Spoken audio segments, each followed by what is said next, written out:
Bao Lunes pero kasugo nga balita. 19 anyos nga Iloy nga nagbisita lang sa ginikanan. Patay isang matampukan sang tuman kadalako nga bato sa Dumangas sa Iloilo. Retrieval operation naglawig sa masobra 3 ka oras. Si Julius Bilacaol nakatutok. Patay na sa nakutkot ang lawas ang 19 anyos nga Iloy matapos matampukan sang bato sa barangay Sulangan Dumangas, Iloilo Sabado sang aga. Ginkilala ang biktima kay Kesha Villaranda Alimas. Sunod sa panaysayon ni Denden, manghod sang biktima. May nabatian sila nga nagakahulog nga bato antes na tipag ang dako nga bahin sang quarry site. Ginambalan pa ni Denden ang iya magulang nga magwa samtang nagapanghugas ang pinggan apang ulihin ang tanan.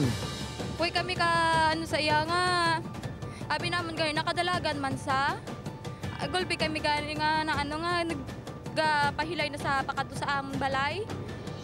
Nakaluwas naman ang iya 5 ka bulan nga bata bangod na dala ini pagwa ni Denden. Suno kay Arande de Tablan, Local Disaster Officer 2 sang MDRRMO Dumangas. Las 9:15 sa nagsugod sila sang retrieval operation.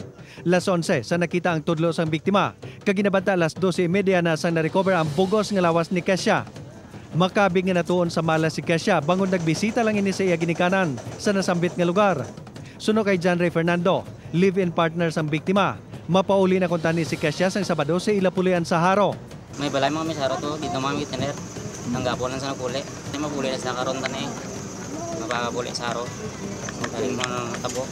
Bangod sa natabo, temporaryo nga ginsaylo ang mga pumuluyo sa mga pamalay sa Barangay Gymnasium kag sa luwas nga puluyan. Nambala na sila nga hindi na dito magtener kag ihalin na nila sa balay nga safety o kon dito sa ilang gymnasium mismo o kung sa barangay hall kay ginapangitaan naton medyo sang local government unit kung paano sila mabuligan o through housing units para nga malikaw sila sa kapahamakan dito.